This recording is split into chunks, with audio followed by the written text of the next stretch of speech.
Welcome to CNAS, the College of Natural and Agricultural Sciences here at UC Riverside.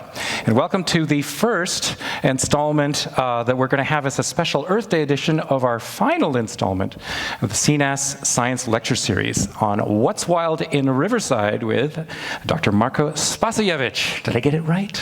Okay.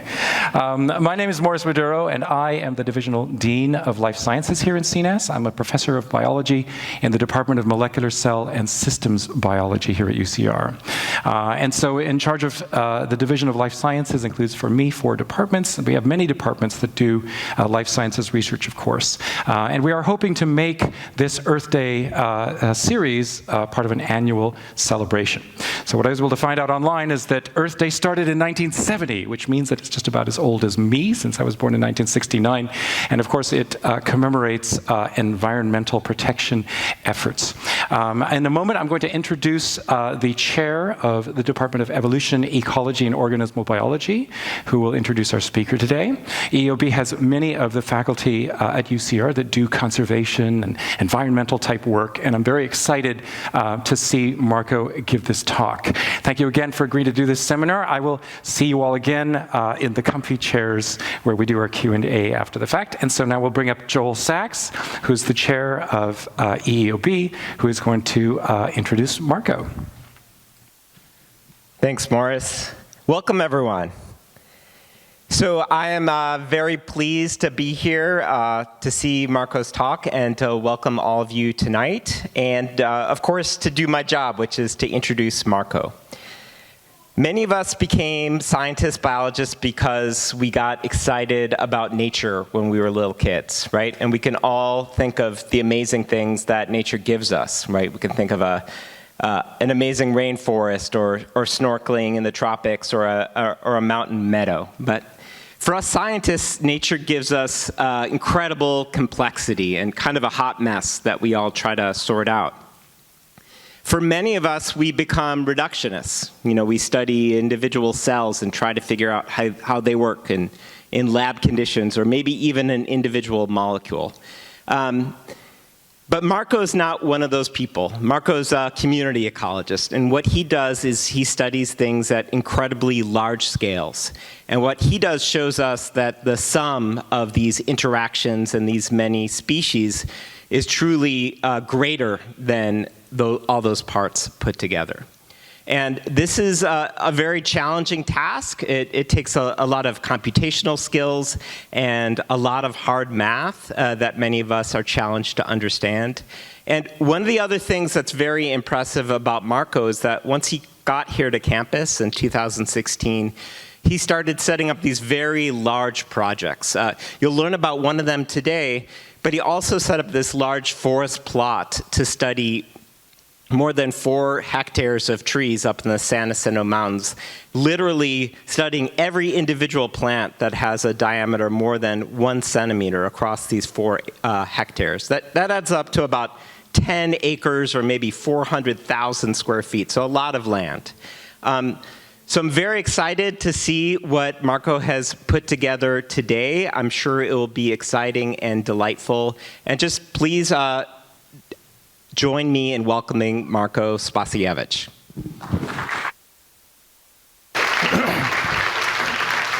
Well, thank you, Joel, for that very kind introduction, and thank you all for being here tonight. I'm really excited to talk to you about some of Riverside's wildlife. And so to start, today's Earth Day, like Morris mentioned, and this is a photo that we recently got from our Artemis II astronauts, and it's a really great photo and gives us some perspective on our planet. Right? Seeing this makes us think a little bit differently about, our planet and our place on it. But I really like this photo. So this was taken from Voyager back in the 90s, and as it was leaving our solar system, it turned its camera around and took a picture of Earth. And that is this little pale blue dot right here. Right? And this gives us a really different perspective. And I'm going to read a quote from Carl Sagan, who, when he saw this, had a much longer quote, which I've made a little bit shorter here. But I think it's really relevant today to Earth Day.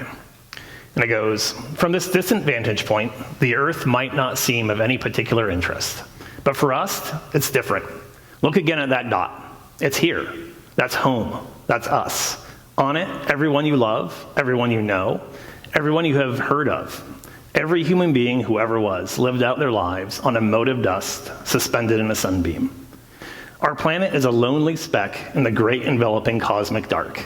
In our obscurity and all this vastness, there is no hint that help will come from anywhere else to save us from ourselves. Like it or not, for the moment, the earth is where we make our stand. There is perhaps no better demonstration of the folly of human conceits than this distant image of our tiny world. To me, it underscores our responsibility to deal more kindly with one another and to preserve and cherish the pale blue dot, the only home we've ever known. This last line really sticks with me, and I think it's really relevant today, right? To treat each other more kindly and to cherish this planet that we have. And I know today that seems like a lot. There's a lot going on in the world, but we can also focus on our little part of the pale blue dot, right? That's Riverside. This is a map of Riverside, and Riverside's a great place. I've lived here for 10 years now. I moved here in 2016, and I really love this place. There's lots of great stuff, right? We have the great art at the Cheech, the Festival of Lights, Star Wars Day here at the Riverside Library, UCR, of course. Just a lot of great parts of the city and a lot of great community here. It's really great to live here. But for me and for many of you, part of what makes this place great is also our natural areas. Right? So here up the top, we have the Box Spring. Here's Sycamore Canyon looking down from the Box Spring. I remember during the pandemic when we all were told to go outside because we couldn't go anywhere else, my family and I spent a lot of time hiking around here, and it was great. Right? Lake Paris down here, and Hartford Springs, which is a little park which you haven't been to. You should definitely go check out. I took this photo during the super bloom back in 2019. It's a fantastic place to go hike. And as we look out across Riverside, there's actually a lot of these protected areas. So here is Western Riverside County, sort of outlined here in black. And all these light green and dark green areas are our preserved and protected areas. These include the UC reserves and a lot of public land, including our state and county parks as well. And one of the reasons we have a lot of this land is due to the Western Riverside County Multi-Species Habitat Conservation Plan, which is a mouthful, the MSHCP. Right? So this was established in 2004 to balance development and conservation. Right? We need homes, we need houses. Houses are really expensive here. But we need to balance that development with our endangered species and with preserving these protected lands. And so the goal of the MHSCP is to conserve 500,000 acres of land. So Western Riverside County is 1.2 million acres, and so a little less than half of that is to be set aside. And to date, they've set aside 82% of that land for conservation and preservation. This includes habitat for 146 species and 34 endangered and threatened species. So again, this is part of what makes Riverside special, why I like living here, right? This is a great place, and we have all these amazing animals here in this city. Things like mountain lions, our donkeys, coyotes, foxes, bobcats, deer, a lot of really cool stuff. So that's what I want to tell you about tonight, is our wildlife that we have here in Riverside. So about a year ago, I set up this project called What's Wild in Riverside to understand the diversity of wildlife in Riverside County. So we're using a combination of camera traps and environmental DNA to answer 3 questions. Where is the wildlife in Riverside? What are the different wildlife species? When are they active? And how is their presence and activity of the wildlife impacted by humans? So tonight, I'm not going to focus on the eDNA part, but really just focus on our camera traps. So here's one of our cameras out in Sycamore Canyon. Here's a close-up that has day and night cameras. And so what's really great about these is it's what's called passive monitoring. So if I go out in the field to record wildlife, they're going to see me and potentially run away. Right? And so I have this up 24 hours a day, 7 days a week, 365 days a year. So when I'm not there, we can find out what wildlife is there. And so whenever something walks in front of it, it takes a photo. And then a 10-second video. Here's a coyote in Sycamore Canyon. So we can get not just who's there, but sort of what they're doing and some of their behaviors. And I'll be showing you a bunch of these clips throughout the night. There are a couple limitations to this approach. One, we can't tell individuals apart. So we have thousands of squirrels up in our forest. We don't know if we actually have thousands of squirrels or 10 squirrels that just run in front of our cameras an awful lot. And so if anybody here works on facial recognition and can identify squirrels, that'd be fantastic. So that's one limitation. And the other is this is really designed for medium and large mammals. So there's a lot of reptiles, a lot of lizards, snakes, and a lot of birds out there that I'm not going to be talking about today because we really just can't get good data for these with our camera traps. And so currently, we have 26 cameras up across western Riverside County. So I'm going to talk to you a little bit about these locations, and then we'll go into the sort of the details of where these things are. So as Joel mentioned, we have a big forest project up in the Hall Canyon Research Natural Area. So this is near Lake Fulmore, near Idlewild. We have 8 cameras up there that have been running since 2023, and this is in a forest. At UCR's James Reserve, we have another camera that's by a stream. We have 2 cameras at Lake Paris State Park. So these are in a grassland. And actually, the spring fire came through just a couple of weeks ago, and we got that fire on our camera. So this burned about 4,000 acres of Lake Paris. You can see this wind just driving that fire here on our camera. So we were actually just out there on Tuesday to put up new cameras in the fire scar in the burned area to see how the wildlife are using the burned and unburned areas. We have 2 cameras down at UCR's Emerson Oaks Reserve near Temecula and an oak woodland. 2 at UCR's Mont Rimrock Reserve, which is a shrubland. 2 at Lake Matthews, a grassland. 1 at the Box Spring, so that big C on the hill behind campus. So we have 1 up right above that.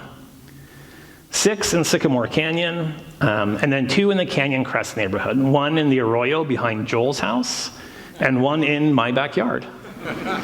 And so what's great about these is it gives us a really great gradient of these more urban areas, these neighborhoods, going to these really wild areas where there's very little human impact, to give us an idea of where the wildlife are and how they're being impacted by humans. So we're installing more. This spring and summer, we'll be installing more across the Box Spring to monitor donkeys. We're going to get some down in the Riverside, in the river near downtown, and also some more in that fire scar. And so to date, we've made 57,635 unique observations of animals. So it's a lot of photos and videos. And I have to give a big thanks to the undergrads and technicians in my lab who have been watching hundreds of hours of video and looking at a lot of photos of animals over the last couple years. We've recently started using a machine learning algorithm to better identify these animals. And so this is made by the Nature Conservancy, so we can process our photos and do it a little bit faster, but we still have to watch all those videos individually to look for animals. And so across all those videos and photos, we've found 65 different animals. This includes 28 mammals, 2 lizards, and 35 bird species. And so tonight, I'm just going to focus on those mammals. So these aren't really designed for reptiles and snakes. We get some cool bird data, but we're just going to focus on the mammals tonight. So let's start by answering this first question of where is the wildlife in Riverside? So going back to our map here, our highest diversity site, which may not be surprising, is up in the mountains, so the area with the least human impact. So here we're going to look at the combination of these 2 sets of cameras. We have 9 cameras total up here that have been running for the longest. And here's a little bit of what we've found so far. This is a bobcat doing this really great stretch here. This is one of my favorite clips. A big yawn. Here we have another bobcat with a bat flying over its head. So these aren't really designed to capture bats, but occasionally we get some bats in our footage. So this bat was flickering around in front of our camera. Here's a fox, and if you look closely, you'll see its dinner there. It caught a mouse. And here's another fox that's waiting for its partner that's coming. So foxes are generally solitary, but they get together during the breeding season. Here's our bear, the big bear. Here it is again, coming to check out our camera.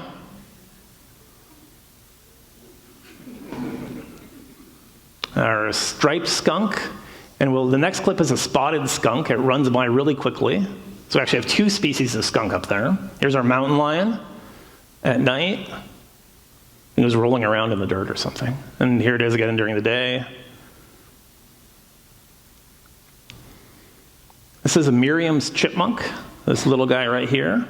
You got a lot of chipmunks up there, and we're going to have a friend come in the screen right down here in a second.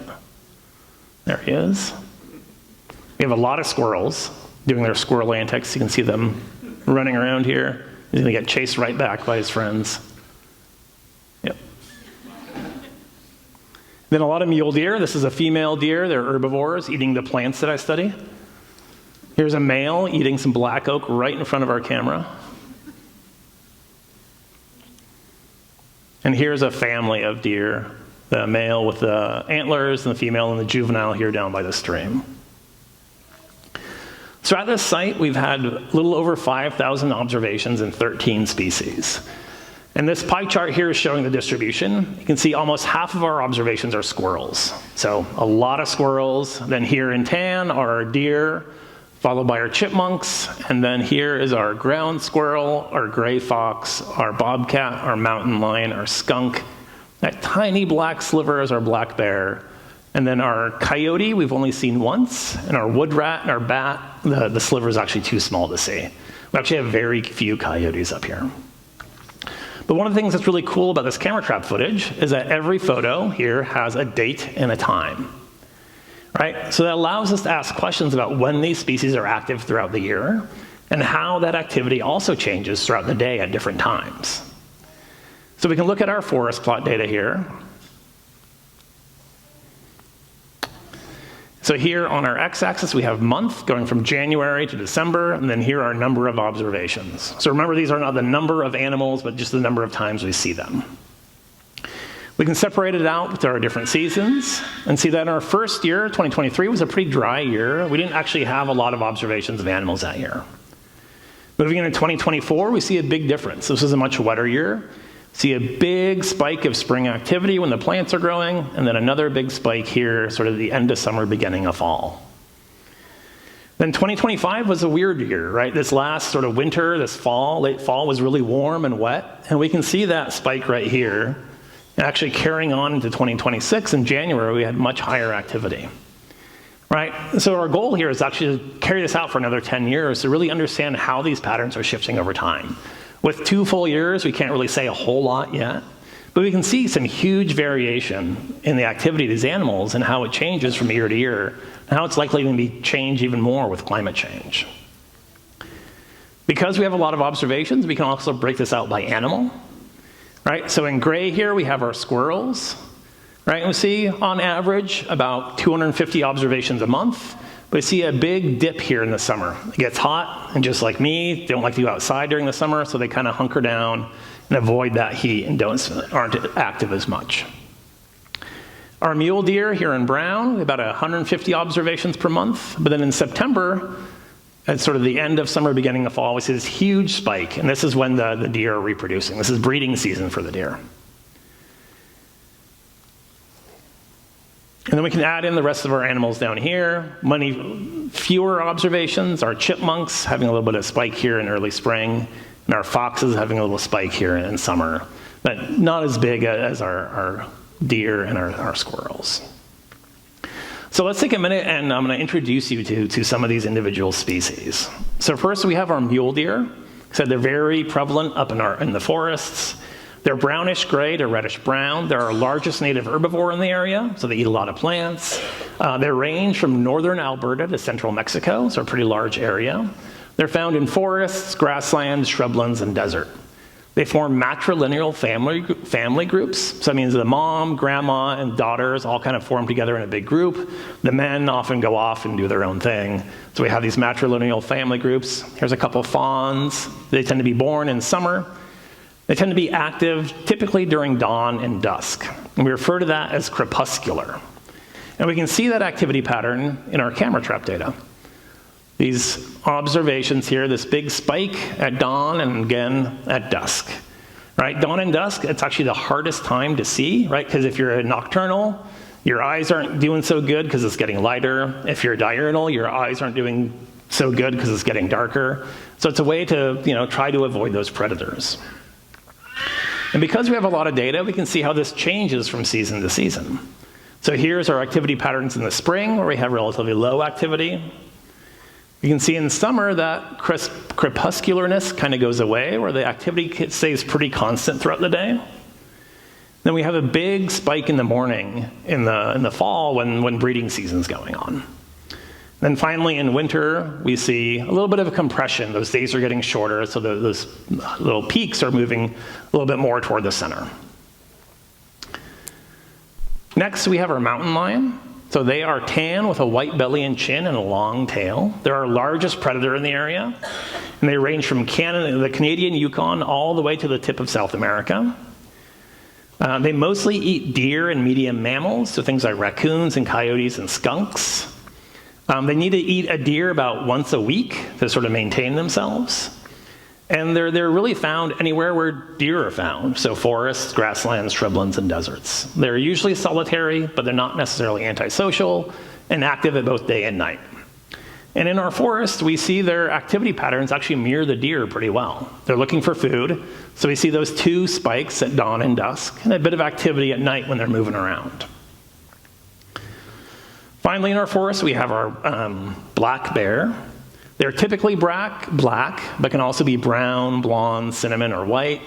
They're omnivores, and so they eat a lot of stuff: grasses, berries, nuts, insects, small mammals, wood fiber, carrion, all sorts of stuff. They're actually not native to our mountain zone here. And so we had brown bears a long time ago. They were hunted to extinction. And the black bears were introduced from Yosemite in the 1930s. So the Forest Service got a whole bunch from Yosemite, drove them down in trucks, and released them to the San Bernardino and San Gabriel Mountains, and they've expanded from there. They're mostly solitary and sort of active, day or night. From there, we're moving to our next two most diverse sites.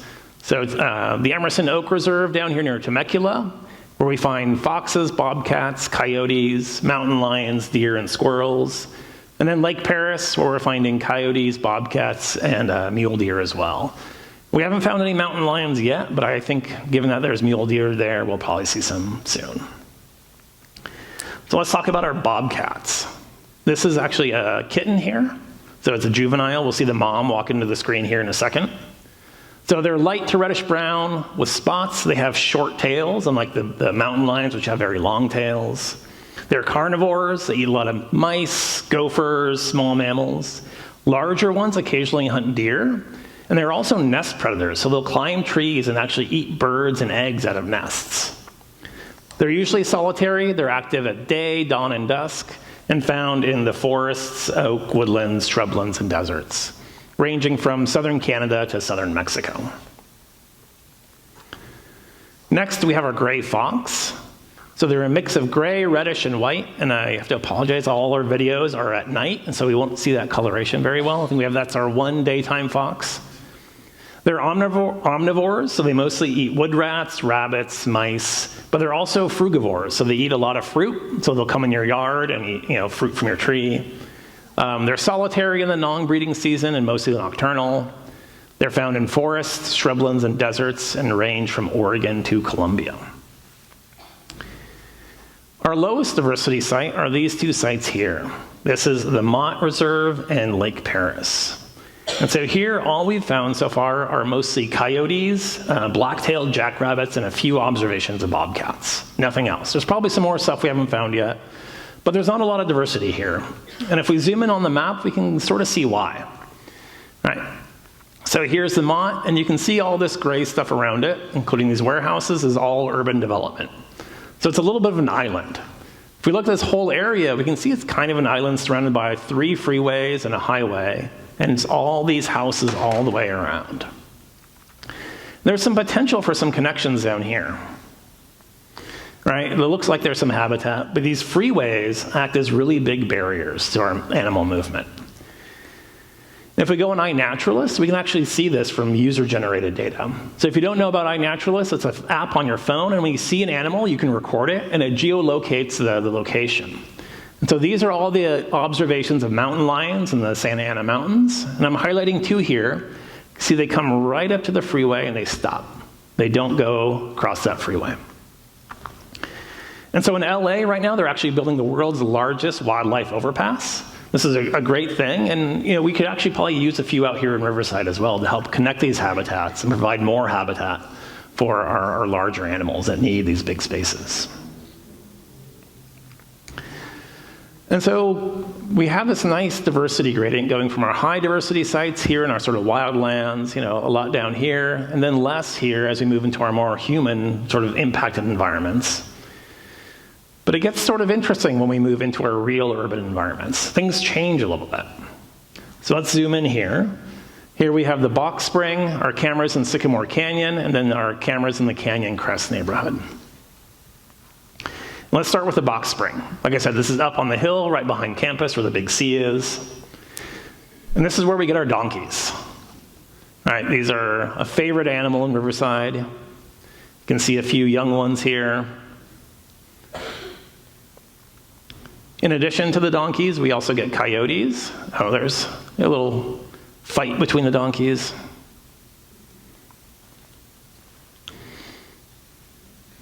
Yeah, he's very unhappy. So here we get a very curious coyote coming to check out our camera. He's actually tugging on it. There's a hawk flying by. And we have mule deer up on our hill behind campus. So I didn't realize we had deer that close to campus until I put these cameras up. And then again, lots and lots of donkeys. And the donkeys are interesting. They're native to Africa. They're not native to here. They currently range across the Box Spring. So these are the observations, again, on iNaturalist.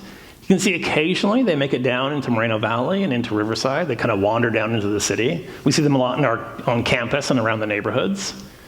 They're herbivores. They eat a lot of plants. But how they got here is actually a little bit of a mystery. So there's currently two stories. The first is that gold prospectors, when they came here in the 20s, came with their donkeys. They didn't find any gold, and so they abandoned their donkeys and just left them here. People think this is the least likely story because if there's no gold, you want to sell off your donkey to get some money back and try to make your way home. The other story is that in the 1950s, ranchers went out to Death Valley and found some abandoned donkeys, threw them in a truck, drove them back, and dumped them on the Box Spring. And so we think that's the more likely one, but we're actually hoping to solve that with some genomic analysis. So my colleagues in the Department of Evolution, Ecology, and Organismal Biology are partnering with Riverside County to get some blood samples from the donkeys and work up a genomic analysis, Ellie Armstrong and Kieran Samuk, to better understand where these donkeys came from, who are they more closely related to, and sort of what is their lineage. On top of that, we really don't know a whole lot about the donkeys. We actually don't have good ideas of how many there are, and the city and the county are actually really interested in this to help control their populations. So myself and Kurt Anderson, we're going to put up more cameras, get some population estimates, and do some population models. Then Meredith Vanacker is a movement ecologist, and she's hoping to put some GPS collars on those donkeys and actually really figure out where they're going in Riverside and what habitats they're using to get a better idea of sort of the impact they're having on our ecosystems. One thing we've noticed on our cameras is that when we see a lot of donkeys, we don't see a lot of deer. So those deer may be being excluded by those donkeys eating a lot of their food. All right, from there, we're going to move into the Canyon Crest neighborhood. As I mentioned, we have two cameras here, one behind in an arroyo, sort of near the golf course, and one in my backyard. And so we can see what kind of wildlife we see in our neighborhoods. This is my neighbor's cat, so there's a lot of cats, right? Especially during the day, we see cats and we see squirrels, right? But when nighttime comes, things get a little more interesting. So here's another cat, which is not as interesting. Here is our Virginia possum, North America's only marsupial. There's a raccoon. In this next clip, if you look up here, here's a possum. He's hiding from this coyote who's looking for dinner. So we have a 6-foot fence around our house. There's no digging around the house, but these coyotes hopped the fence and got in our backyard. Right? So we have a lot of wildlife in our backyards. We've seen skunks. We haven't gotten any footage of them. But if we move over to the arroyo, we see skunks. Here's our striped skunk. Here's our desert cottontail. Here's our possum again, sort of ambling across the field. We've got a couple raccoons here having a wrestling match.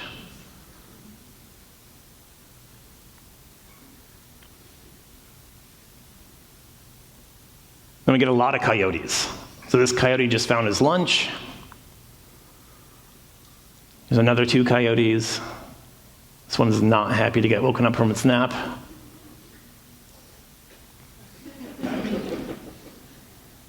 This one was injured. And we didn't see it again, so we don't know what happened to it. Here's a few that are playing, having some sort of dominance interaction, so coyotes form packs. And this one.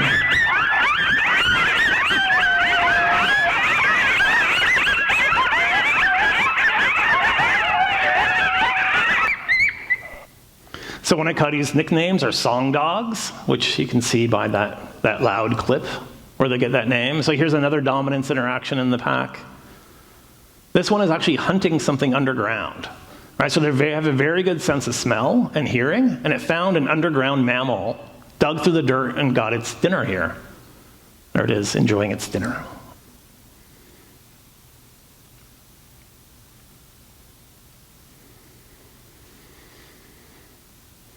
It's a nice big stretch.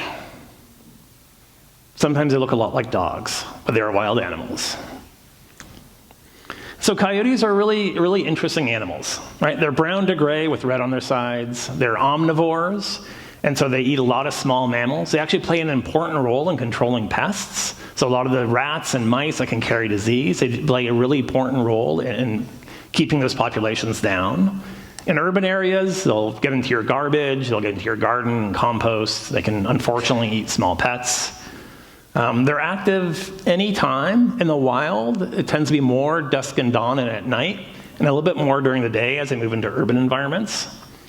And they're found now from Alaska all the way to Colombia. They just jumped over the Panama Canal a couple years ago. And they're incredibly resilient and flexible animals. And so coyotes evolved here in the southwestern United States a long time ago.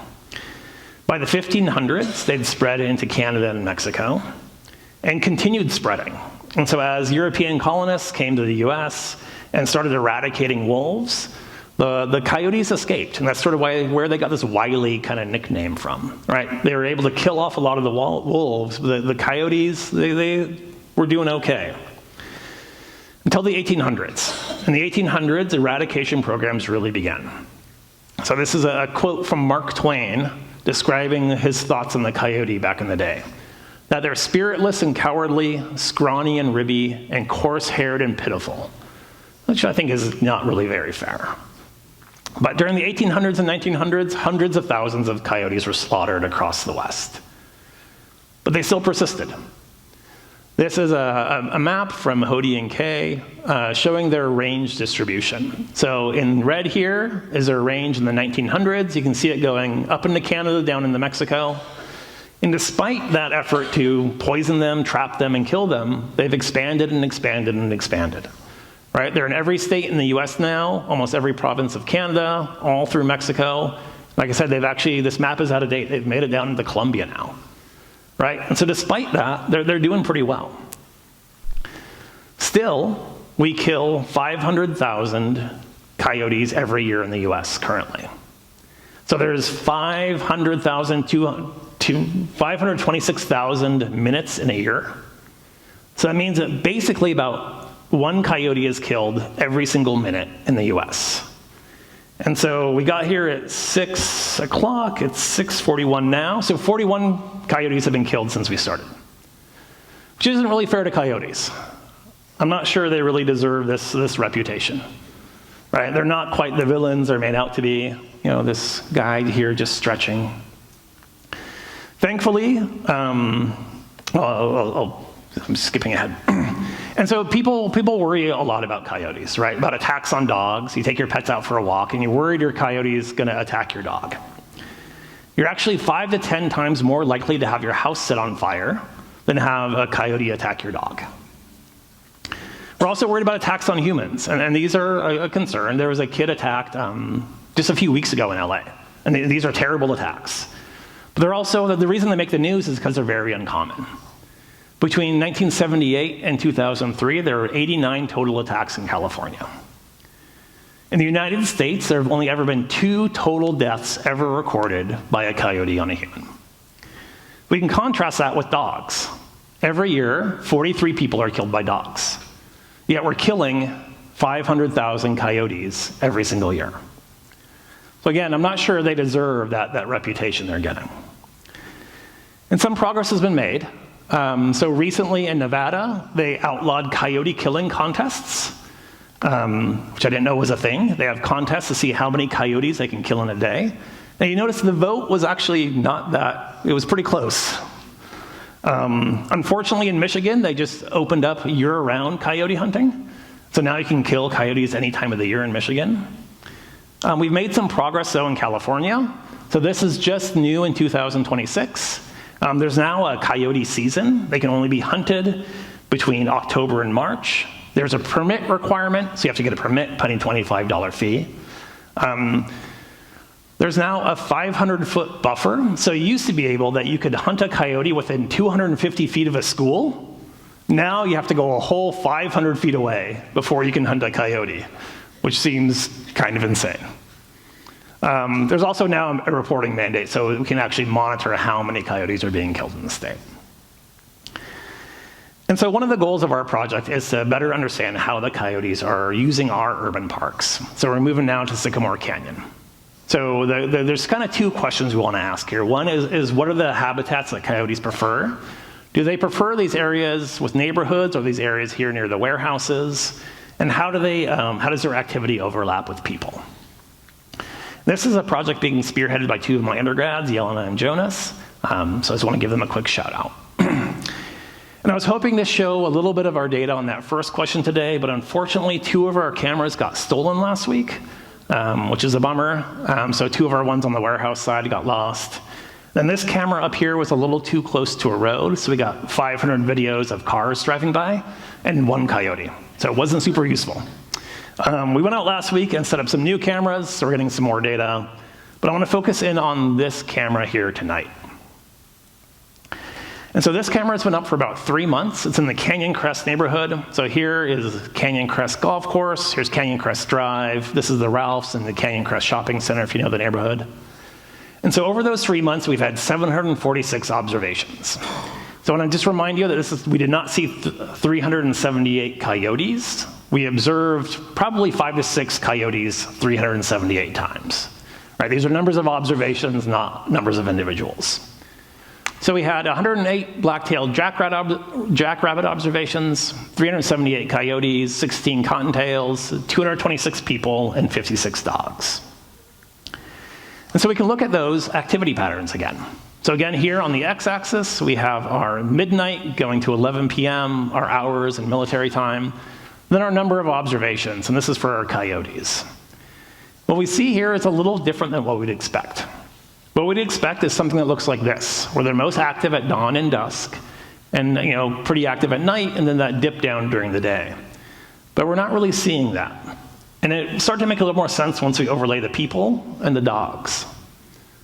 Right? So what we see here is that morning time when coyotes are normally active, they're avoiding the people. Right? So they're adapting to our human environment. They're not just there kind of in our way, but they're our partners in this wildland. So here you can see the people walking their dogs in the morning, and the coyotes really aren't that active when the people are mostly around. We see people having another big walk in the afternoon, and that's when we see our most potential for overlap. But when the coyotes are most active, is actually after everybody's going to eat dinner and watch TV around 7, 8 p.m. And so they're really learning to adapt to these human-based environments. They're very resilient and flexible creatures. So let's talk a little bit about living with coyotes. They're prevalent in our neighborhood, in all our areas. And so there's some good tips here. I think the first one should be self-evident. Don't ever try to tame or feed a coyote. This should be, like I said, very obvious. This is actually a coyote I saw walking up from parking lot 6 where you all parked tonight. Ideally, don't leave out pet food in your yard. If you have a lot of coyotes, secure your garbage and recycling. Pick up fallen fruit from the ground. With your pets, obey leash laws. So if you go into areas with coyotes, keep your pets on, your dogs on a leash. Avoid walking at dawn and dusk, and keep your cats indoors. This is our cat. He's 18 years old. One of the reasons he's 18 years old is because he's an indoor cat. Cats actually have really negative impacts on our birds and lizards and other animals. And if you want to keep them safe and keep other animals safe, keep your cats inside. And then I also learned that they make vests for dogs that are coyote-proof. So you can get bite-resistant vests if you really are really worried about coyotes biting your dogs. And so if you run into a coyote on the trail, you're with your dog. If your dog's bigger, put it on a leash. If it's smaller, pick it up. And then what you want to do is haze a coyote and calmly walk away. So that means maintaining eye contact, making yourself as big and loud as possible, and then waving your arms and throwing stuff at the coyote near it to scare it, not injure it. Right? We don't want to hurt these animals, but we want to kind of make them not want to be around humans. And importantly, don't turn and run. This can trigger sort of that predator response where they see you as prey. So make yourself big, yell at it, throw stuff at it, and calmly walk away. And so coyotes are pretty cool animals. I don't think they deserve the reputation they got. I really like this piece of art by Coyote Bush Studios. I saw it at the California Native Plant Society meeting not that long ago. It says, "I am resilient," and I think they are. We could learn a lot from these coyotes. They've been through a lot, and they're still here. They're still part of our neighborhoods. And I think it's maybe time for us to start thinking them less as sort of these foreigners and different parts of our, not foreigners, but different parts of our environment and sort of these co-travelers in our urban environments. And so as I wrap up, I hope you come away from tonight with a greater appreciation of our wildlife in Riverside. And this wildlife is part of what makes Riverside special. As we reflect on our pale blue dot here in Riverside, we're not alone on this planet. There's a lot of other animals out here that depend on us for their health.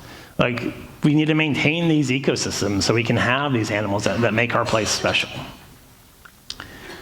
And so with that, I want to wrap up with 2 asks of you all.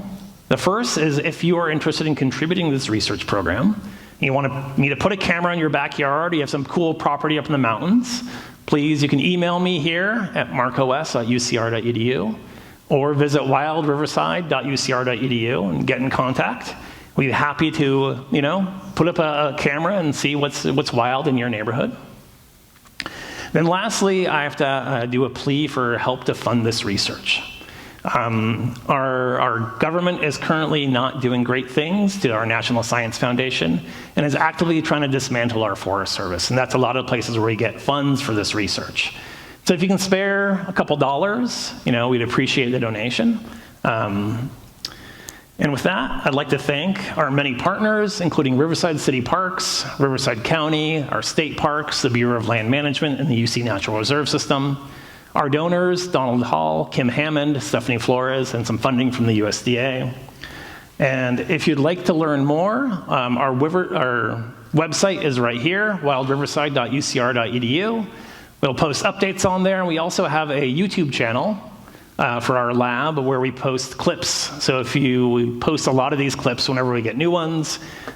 Please like and subscribe, as I say. And with that, I'd be happy to answer any questions. Thank you.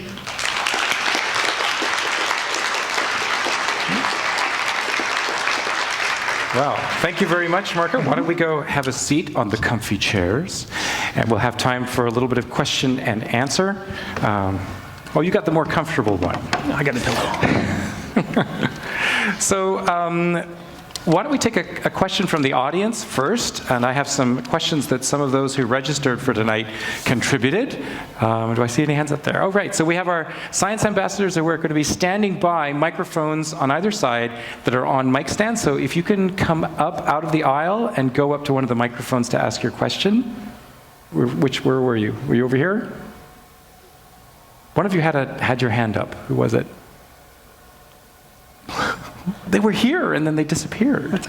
Well, let me ask one of the ones that's written down on the Q&A questions. Well, first of all, I found that absolutely fascinating. Thank you. I'm a photographer, and at one time we had, over the pandemic, I had a roof rat living in our house somehow. It was really bugging, because have you ever had a roof rat in your house? And they're scraping and scraping and scraping, and you're thinking, when's this thing just going to puncture through the ceiling and come right down, right?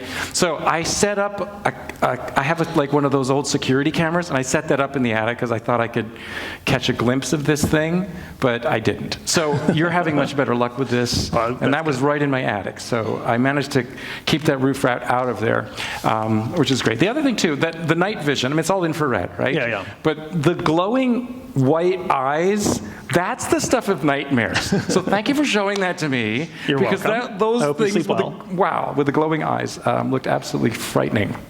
Okay, here's a question from Luke, who is 12 years old.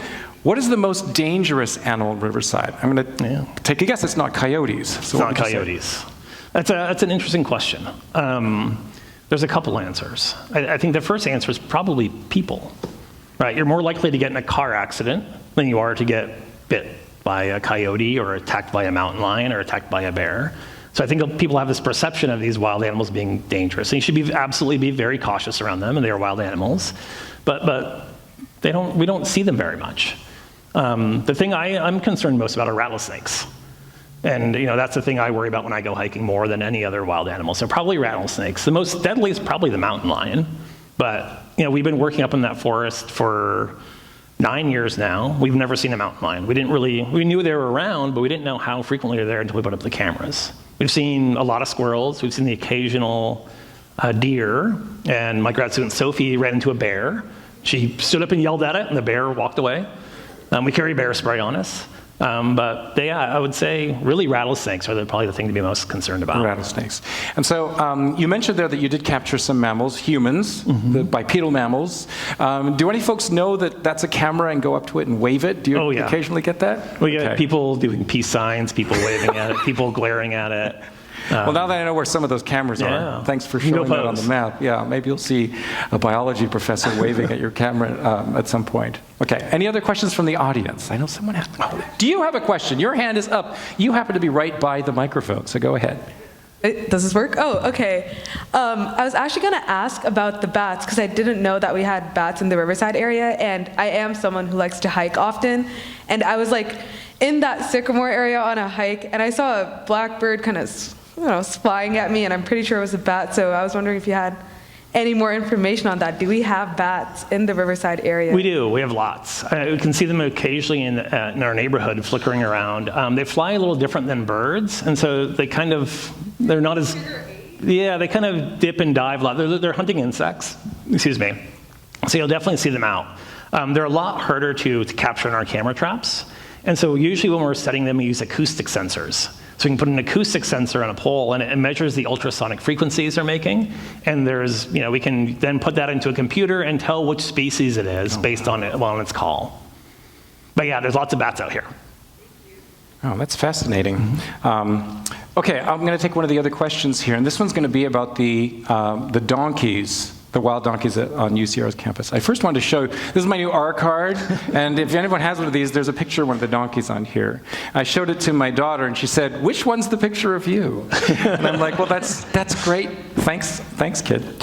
So this question that I have here is there a negative effect from UCR students interacting with the wild donkeys? And if so, what can we do to mitigate this? I mean, I've seen them in the quad. Wandering right by the bell tower. Yeah, I've seen them in the parking garage in Lot 30. They definitely come down to campus. I think there's a couple things to remember. First, they're wild animals. Yeah. And so people want to go up and take a selfie, and another professor, Chris Catano, and I were going up to the box spring, got charged by a donkey. We ran off our separate ways. But they're big animals, and they can really hurt you.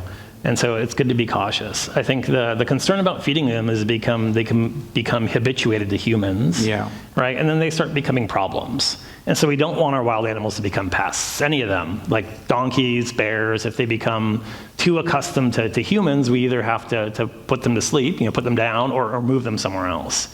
And so that likely won't happen with the donkeys, but they'll become more of a problem if we feed them. And so there's a big problem with them becoming habituated to people.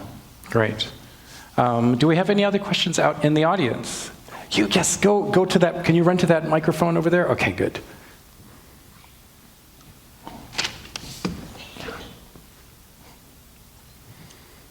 Hi.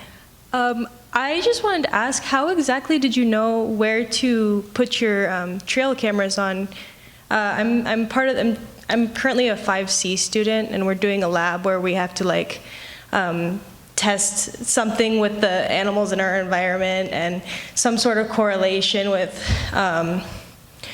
anything. Yeah. And my group wanted to do what kind of species do we see in rural versus urban environments, and we wanted to use a trail cam. And I was wondering if you had any advice for where exactly to find out where to set one up, or how to know where you'll actually get some sort of data. Yeah, that's a great question. A little bit of it is trial and error. So like I said, we had one we set up and all we got were cars driving by. Animals are kind of lazy like us, and they like to use trails. And so we often set up our cameras near trails because the coyotes, the bobcats, all use trails. Our camera in Lake Paris is on a trail, and we see coyotes and bobcats and hikers all using the trails. So those are good. The other thing we really consider is making sure our cameras don't get stolen. And so kind of keeping them a little bit out of the way and not super obvious. We have new lock boxes to lock them up. But yeah, trails are a great place to start. Okay, thank you. All right, so it's about 7 o'clock. I want to get everyone out by 7. Please join me. And oh wait, we have one more question. Oh, look at you, come on. There we go. I have foxes in my yard, and I was wondering, why do they hunt in big groups? You have foxes in your yard, and why are they not in big groups? They are. They are? Like 4. You have 4 foxes in a group? Wow, that's actually really unusual. Foxes actually like to be alone. They're kind of loners. And so it might be a breeding pair, so a mom and dad and their kids that are together. But it's pretty unusual to actually see foxes in a group, so that's really special. Thank you for answering my question. Thank you for asking. So much. All right, please join me in thanking Marko Spasojevic for his amazing seminar today.